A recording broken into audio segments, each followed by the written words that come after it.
Good morning friends, welcome to my channel okay मोहब्बत और आप देख रहे हैं love with soul season 2। Last part में हमने देखा था कि जहाँ पर जो स्मृति रहती है वो रूहानिका को अपनी कहानी सुना रही है अपनी बीते कल के बारे में। जिस बीते कल के बारे में वो उसे ये बताती है कि जहाँ पर जो तनिषा रहती है कि जब उसे दिल्ली के बारे में जाने की बात पता चलती है तो फ़र्क उसे भी बहुत ज़्यादा पड़ रहा था। वो कुछ ना कुछ यही सोच रही थी कि किस तरीके से क्या करूँ, इसलिए वो स्मृति के बुखार आने पर भी वो ये चाहती थी कि वो उसको अच्छे से कंसोल कर सके। और जैसा ही होता है कि वो बहुत अच्छे से स्मृति से बात करती है, पर स्मृति भी अब समझदार रहती है। उसी के बाबा ने भी उसे यही कहा रहता है कि उसे जाने दो। तो गार्डन एरिया में ये दोनों एक दूसरे के साथ झूले पर बैठते हुए एक दूसरे से बात करते हैं। फिर जब ये रूम पर आते हैं तो उनके बीच में स्वीट मोमेंट होता है, और स्वीट मोमेंट होने के बाद वहाँ से जो उसकी जो मम्मी रहती है, जो नैना मॉम रहती है, वो हाथ में लाकर दो एनवलप देती हैं। जिस एनवलप में एक एनवलप में उसका कॉलेज का एडमिशन रहता है और दूसरे एनवलप में उसका स्कूल का एडमिशन रहता है स्मृति का, जिसकी वजह से वो शॉक्ड हो जाती है। और वो ये पूछती है कि ये किसने किया है, तो वो कहते हैं कि उसके बाबा ने किया है। अब उसके आगे तभी स्मृति मुझे बताती है कि स्मृति रूहानिका को बताते हुए कहती है कि मुझे यकीन नहीं हुआ था कि बाबा ने मेरा एडमिशन करा दिया था। हालांकि उस समय मुझे बहुत ज़्यादा खुशी भी हुई, लेकिन उस समय मुझे इस बात की भी टेंशन हो रही थी कि मेरे बाबा ने इतने सारे पैसे लाकर किया कैसे, क्योंकि वो तो इतने अमीर थे नहीं, और फिर यहाँ से इतना सारा पैसा लाके किस तरीके से करना ये बहुत मुश्किल में था। तभी रूहानिका कहती है बट अगर उस समय की अगर मेरे साथ ये सिचुएशन होती तो मैं इतनी ज़्यादा सोचने से ज़्यादा तो मैं खुश होती कि मुझे तनिषा के साथ रहने का मौका मिल रहा है। तभी स्मृति कहती है रूहानिका, मैं इस बात पे खुश थी बट मेरे माँ बाप के पास इतना पैसा है ही नहीं, तो कर्जा लेकर अगर वो मुझे पढ़ा रहे हैं तो कौन बेटी खुश होगी। तो वहीं पर वो टेंशन भी थी। तभी रूहानिका उससे पूछती है तो तुमने क्या किया फिर। तो कहती है मैं वहाँ पर जब खड़ी हुई थी, जब नैना मॉम ने मुझे ये सब बताया तो मैं भागती हुई अपने बाबा के पास गई। वहाँ पर जब मैं वहाँ से भागते भागते भागते गई, तभी वहाँ पर मुझे बाबा मिले। स्मृति अपने बाबा को कहती है कि पापा, आपने ये सब पैसे कहाँ से लाए। तभी वो कहते हैं कि पता है बेटा, किसी को खोने का दर्द मुझसे अच्छा कौन समझ सकता है। हालांकि मैंने तुम्हारी अपनी माँ को खोया था, जैसे कि मैंने तुम्हें बताया था कि तुम्हारी माँ मेरी बहुत अच्छी दोस्त थी, इतनी अच्छी दोस्त कि जिसके खोने पर ना मैं बहुत ज़्यादा टूट सा गया था। आज मैं ज़िंदा तो हूँ लेकिन बहुत अधूरा फ़ील करता हूँ अपने आप को। ऐसा नहीं है कि मेरे बाकी दोस्त नहीं है, लेकिन एक स्पेशल दोस्त की वैल्यू जो होती है ना, वो बहुत होता है। एक जिगरी यार ही होता है। उस जिगरी यार की जगह कोई नहीं ले सकता। और मैंने तुम्हारी माँ से वो जिगरी यार वाली दोस्ती करी थी, वो मेरी सब कुछ थी। बट वो जब चली गई ना तो मुझे बहुत दर्द हुआ। जब ये सारी बातें चल रही रहती है तो स्मृति एक तरफ अपने बाबा को देख रही रहती है। उसे समझ में नहीं आ रहता है कि इससे एडमिशन का क्या लेना देना। तभी उसके बाबा उसके फेस के एक्सप्रेशन को समझते हुए उसी तरफ देखते हुए कहते हैं, हाँ मैं मुद्दे पर आता हूँ, मैं समझ रहा हूँ कि तुम मुझसे क्या क्वेश्चन करने आई हो कि इससे क्या लेना देना। तो वो कहते हैं कि मैंने गार्डन एरिया में देखा था कि किस तरीके से तुम तनिषा बेबी से बहुत ज़्यादा अटैच हो, और तुम उसकी बहुत ज़्यादा केयर करती हो, वो तुम्हारी बहुत ज़्यादा केयर करती है। ये सब देखकर ना मुझे एक पल के लिए ऐसा लगा कि मैं दो जिगरी यारों को अलग कर रहा हूँ। मतलब मैं इतने सारे पैसे कमाकर ऊपर लेकर तो नहीं जाऊँगा ना। तो मैंने सोचा कि मैं अपनी सारी पूंजी तुम्हारे पढ़ाई पे लगा दूँ। तो आज नहीं तो कल जब तुम अपने पढ़ लोगी, तो पढ़ने के बाद सबसे बड़ी बात है कि तुम मतलब सब मैनेज कर लोगी। तभी स्मृति अपने बाबा के गले लगते हुए कहती है कि बाबा, पूंजी लगाने के लिए होना भी तो चाहिए। आपके पास इतने पैसे आए कहाँ से। सच बताओ, आपने कर्जा तो नहीं लिया।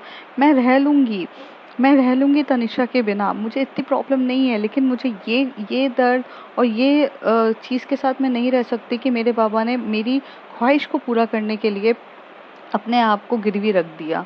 ये मेरे बस की बात नहीं है बाबा। तभी वो कहते हैं कि अरे बाबा, ये सारी चीज़ें कुछ नहीं हुई है। तुम्हें ये बताओ, जब तुम छोटी सी थी, छोटे से और बड़े तक तुम्हारा पूरा खर्चा नैना आंटी ने उठाया, मतलब तुम्हारी नैना मॉम ने उठाया।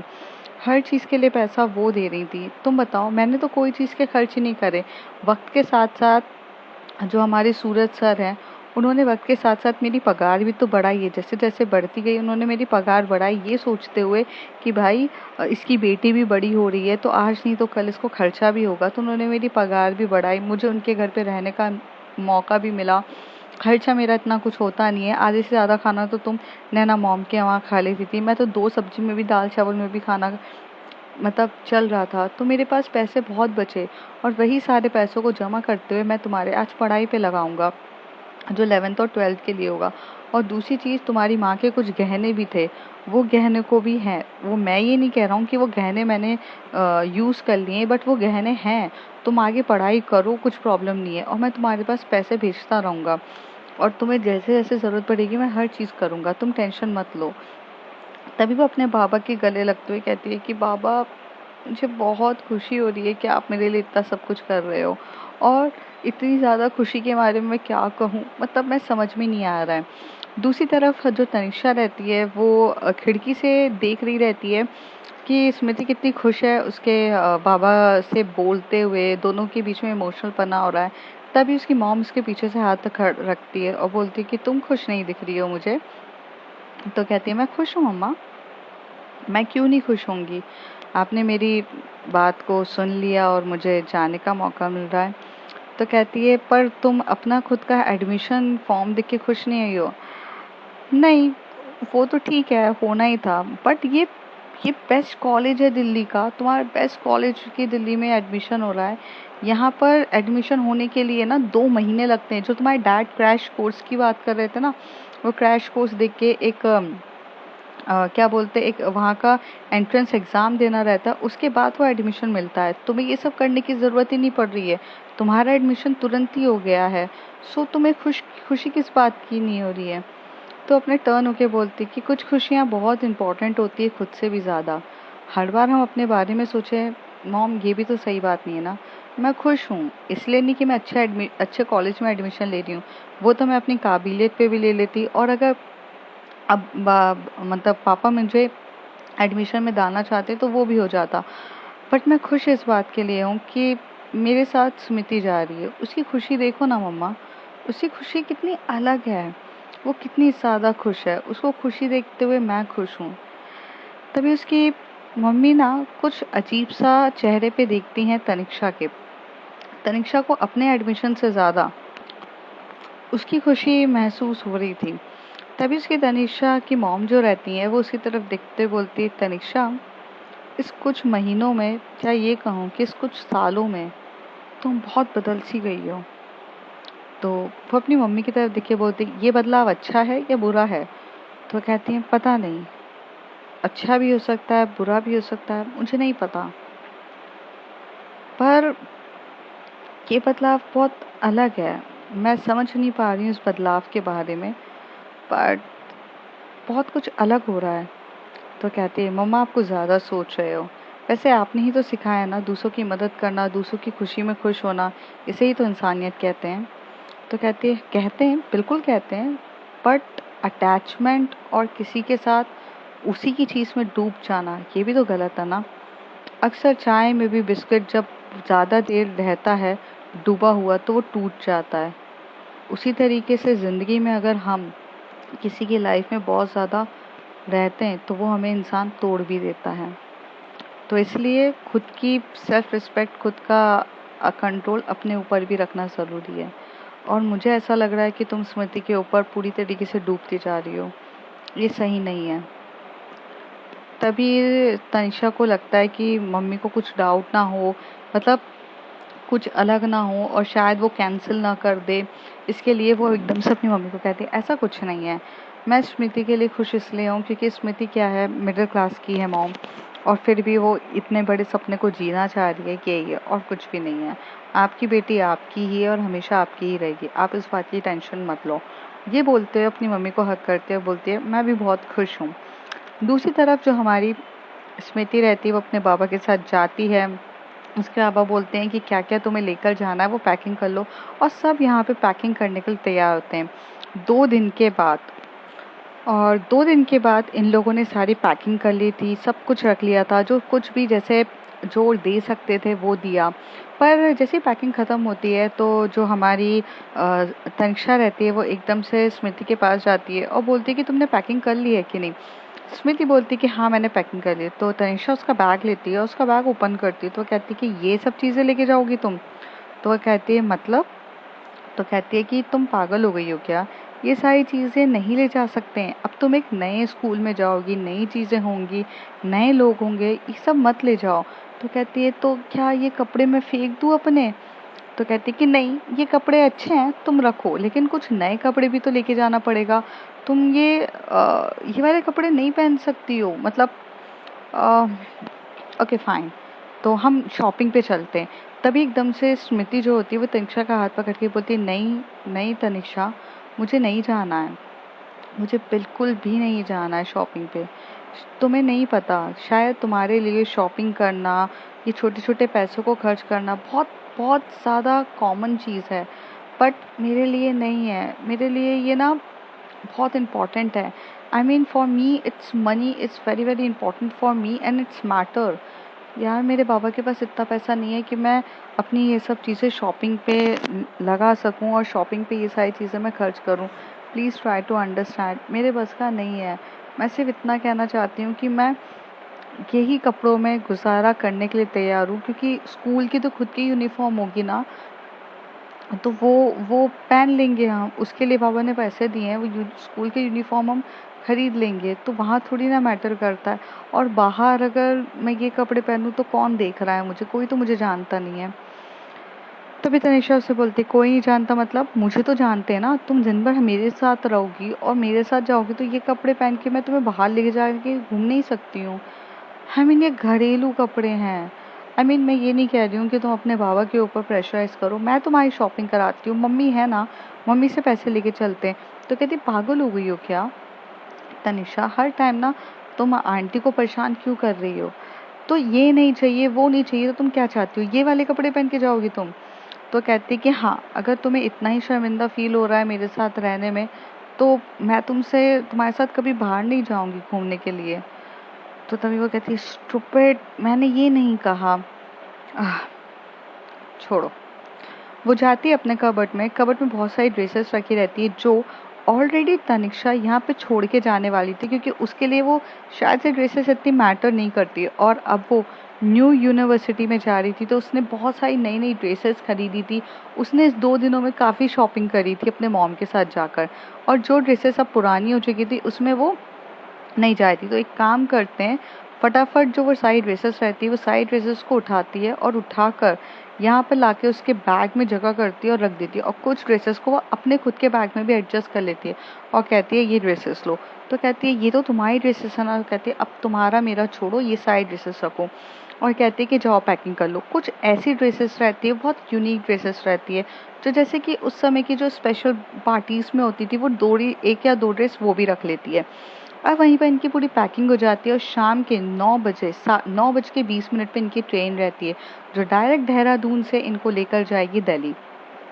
इनके साथ ट्रेन में जाने के लिए वहाँ पर एक असिस्टेंट जो उसके डैड रहते हैं उसने हायर किया रहता है, क्योंकि 2 बच्चियाँ नए शहर में अब अकेले से जा रही हैं, जिसके लिए उसके बाबा, मतलब जो उसके सूरज सर रहते हैं, जो मतलब स्मृति के सर रहते हैं, लेकिन जो तनिषा के पापा रहते हैं वो बिल्कुल भी नहीं चाहते थे कि उनकी बेटी कभी भी कुछ ऐसे जाए जो जो बिल्कुल सही नहीं रहते। तो उनके साथ एक असिस्टेंट जाता है और एक लेडी असिस्टेंट जाती है।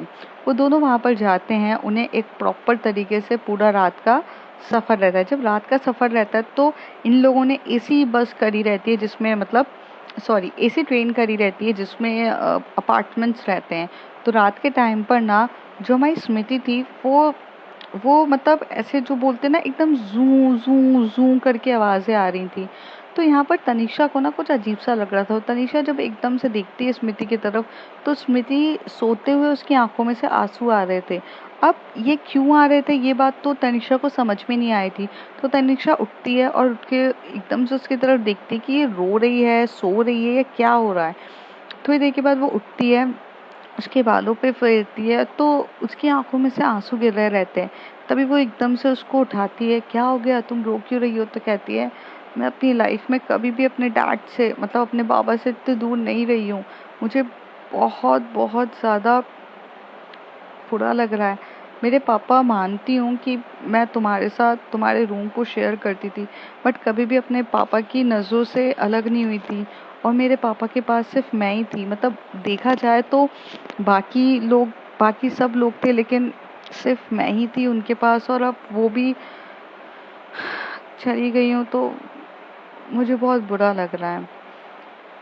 स्मृति की ये बात सुन के तनिषा उसके बालों को पे सर मतलब बालों पे हाथ फेरते हुए कहती है, आई कैन अंडरस्टैंड, बट कुछ पाने के लिए कुछ खोना पड़ता है स्मृति।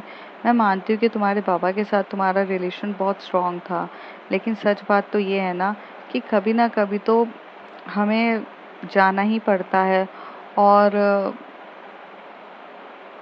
कल अगर तुम शादी करके जाओगी तो भी तुम अपने बाबा से अलग होगी। तो कहती है मैं शादी नहीं करूँगी। तो कहती है क्यों, तुम शादी नहीं करोगी? तो कहती है हाँ, नहीं करूँगी, बट करना तो पड़ेगा ना। तो कहती है फिर मैं ऐसा लड़का लेकर आऊँगी जिसके साथ मैं यहाँ पर रह लूँ। ये बात सुन के तनिषा को बिल्कुल अच्छा नहीं लगता है, और तनिषा से बोलती है तो तुम शादी लड़के से करोगी? ये सवाल सुनते से स्मृति उसकी तरफ देखने लग जाती है, और वो अब मनी मन सोचती है ऑफ कोर्स लड़के से ही शादी होती है ना, और किसी से क्या होती है। तभी वो बोलती है क्यों, मतलब गलत कहा क्या मैंने? तभी तनिषा कहती है नहीं नहीं, बिल्कुल गलत नहीं कहा, ठीक है तुम सो जाओ, हम इस बारे में बाद में बात करेंगे। कहते हैं ना कि जब किसी को उसके हिसाब का आंसर नहीं मिलता तो उसको कुछ ना कुछ बातें चुभ जाती है।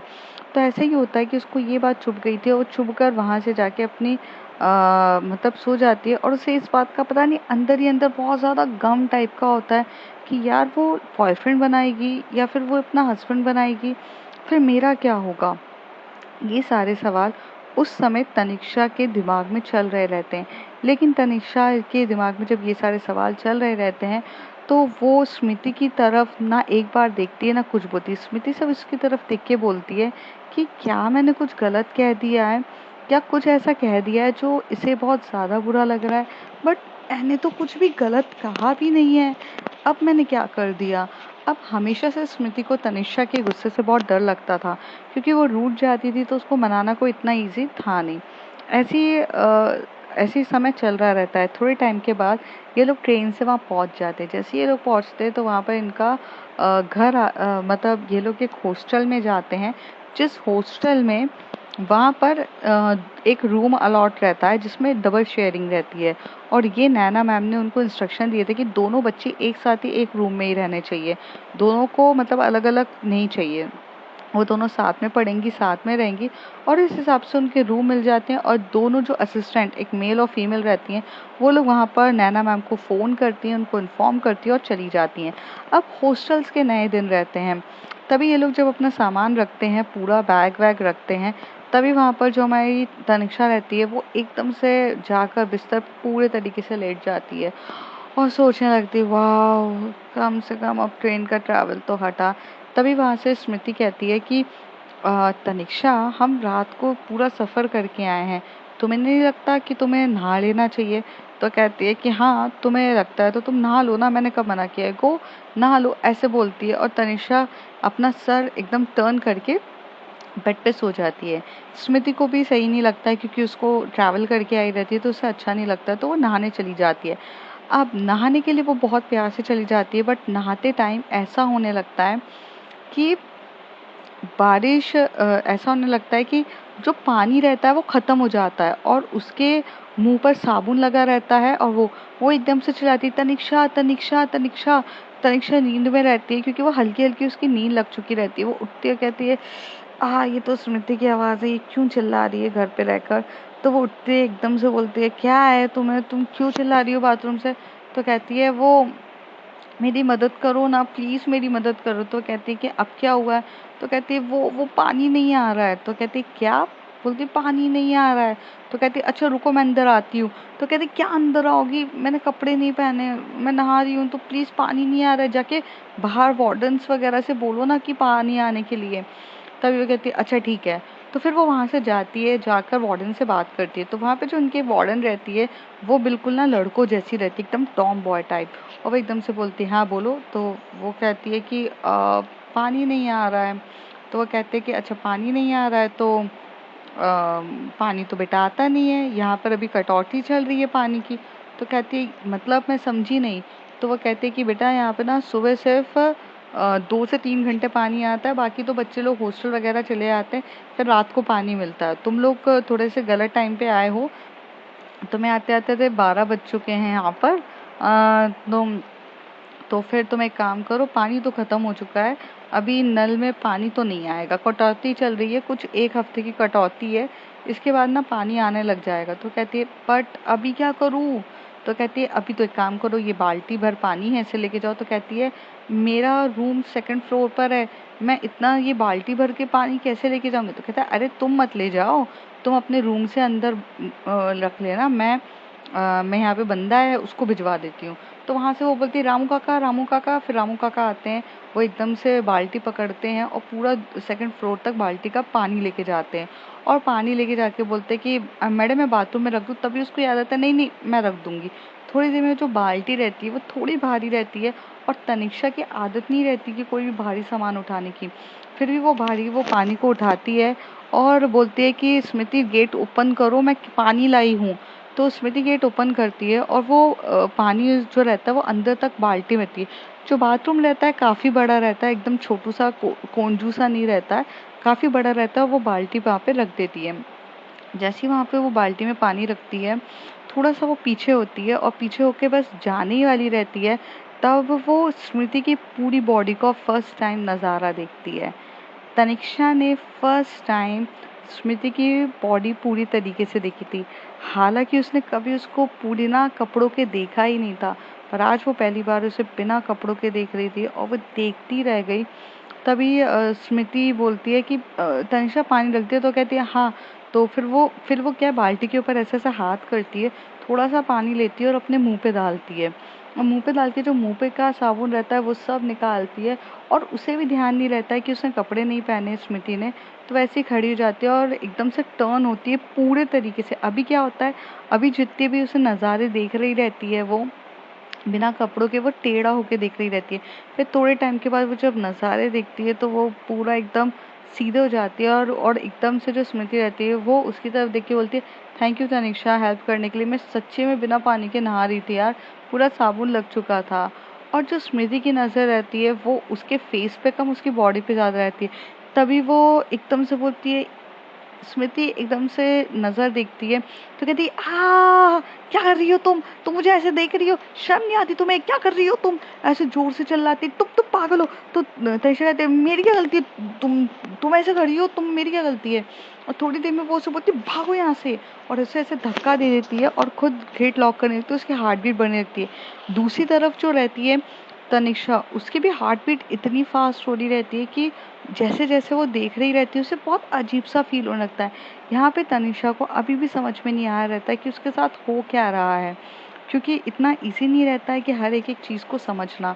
थोड़े टाइम के बाद वो थोड़ा सा नॉर्मल होती है और वहाँ पर जाके बैठती है, और जो स्मृति रहती है वो नहा लेती है और कपड़े उठाती है। अब उसको इतनी शर्मिंदा फील हो रही थी कि वो नज़र नहीं मिला पा रहे थे और दोनों एक दूसरे से नज़र नहीं मिलाते। थोड़ी देर के बाद जो तनिषा होती है वो कहती है कि मैं भी नहा कर आती हूँ, तुम कहीं जाना मत। स्मृति अपना सर हिला देती है और सोचती है कि शिट यार मैं कितनी बड़ी पागल हूँ, मुझे थोड़ा तो समझ के रहना चाहिए था, ये सारी भी चीज़ें अच्छी बात तो थोड़ी ना है।